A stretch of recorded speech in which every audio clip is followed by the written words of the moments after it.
And Austin has a bunch of cards in his graveyard. Looks like they had quite the battle over a reanimation spell. That's often how Legacy goes. It's a lot of turns of me and you each setting up our hands, and then one turn where 7 or 8 spells get cast as we finally fight over whatever it is we were trying to build towards. So looks like both players, there was quite the battle. It looks like I see a show and tell in there, Exhume, and now Austin's going to cast Entomb. And Andrejs does have that counterbalance in play, but he doesn't have the top to go along with it, so it's going to be a blind flip. And it works. He reveals a Spell Pierce to counter the Entomb. And the Reanimator deck is pretty susceptible to counterbalance lock as far as combo decks in Legacy go, because it's really susceptible. It's really trying to resolve 1 and 2 mana spells. Yeah. So counterbalance is really rough.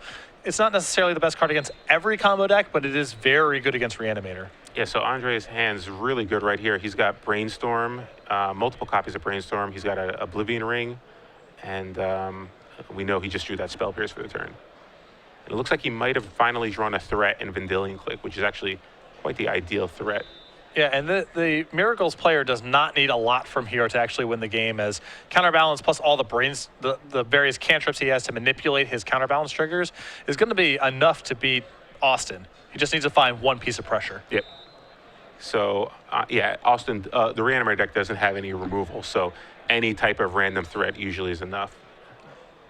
So Andre, even without a Sensei's Divining Top, because of Brainstorm, he's able to manipulate his library.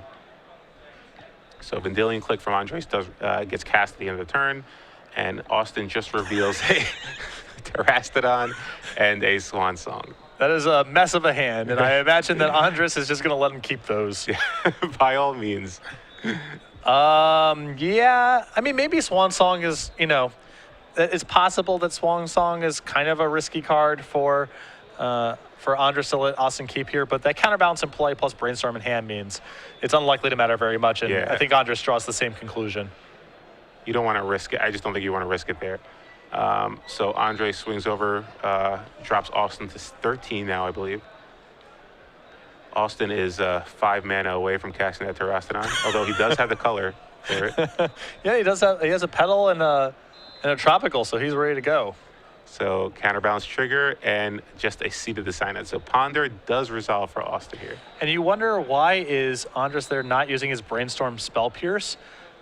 It's because he wants that as insurance for Swan Song now. So he's not particularly worried about this Ponder, and he wants to save that Brainstorm as another counter somewhere down the line. There's also huge upside if you happen to blind reveal a 1 and not have to do anything else. So yeah. That's a play that I think a lot of players might look at and say, well, why isn't he just countering it for free? And the reason is Andrejs has basically other priorities he needs to be concerned with. Yeah, he's got, again, Brainstorm is useful, but he can only use it once. It's not a top, so he has to kind of conserve it for those high impact spells that are random, because this game isn't over yet. It's one spell from Austin resolving could suddenly change the tide here. So Andre has to be a little conservative here to make sure that it doesn't resolve. Again, here's a perfect example of now we can Brainstorm in response. This is really, you can see Andrejs getting paid off here for this line of reasoning. Yeah, even though Austin does have that, he has a Swan Song to counter the Brainstorm. But it looks like he's not going to cast it. Well, he is aware that Andrejs has a Spell Pierce hanging out in here as well from the earlier reveal. So but maybe you have to actually, I feel like you have to actually get him to use it, though, because otherwise it's just going to be dead, right? He's going to put a 1 on top of his library. But then he then redraws the 1, so you aren't necessarily locked out of 1 mana spells forever. Yeah. Austin's in a bit of a rock and a hard place here. I mean, if he Swan Songs here, he knows that he's basically giving Andrejs a 2/2 flyer for free, which makes the clock 3 turns instead of 5 that we're looking at right now. And he knows that it still doesn't cause his Reanimate to resolve. Yeah, so I guess you just don't care about the Spell Pierce really at this point, because you have enough mana anyway. So Andrejs Brainstorms into another Brainstorm and puts that on top and counters the Reanimate. So 3 more, Austin drops to 11, and now he has the Seat of the Synod in play that he drew. And these Brainstorms are really heartbreaking reveals for Austin, because he has very little information to work with. Oh, wow, here we go. Wow, so Abrupt Decay out of the sideboard from Austin takes out the counterbalance. So now he actually has something to work with here. And if Austin had Abrupt Decay in his sideboard, I question some of the earlier cantrippings when you knew that you were playing into the maw of the counterbalance. Yeah. You could have potentially waited for your Abrupt Decay off the top and then tried to go that way when a lot of your cantrips were pretty low percentage odds of resolving. So interesting thing here though, Austin is now at 8. So and Andrejs has an Oblivion Ring in his hand. So it's not that many great reanimation targets for him at this point. Yeah, and it's actually Reanimator really needs its life total because it's trying to resolve the card Reanimate.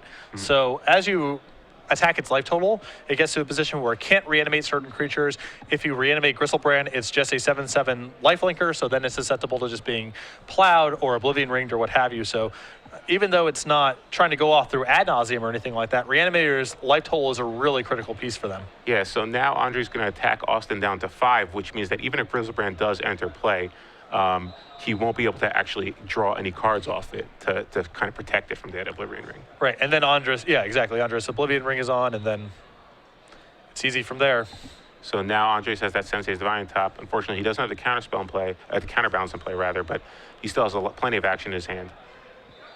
He's got, looks like he has another copy of Endealing Click, which you could choose to cast. And he will lose one of them, but it doesn't matter. And yep, Andrejs Prost wins the third game, moving to 1-1 now with Blue-White Red Miracle.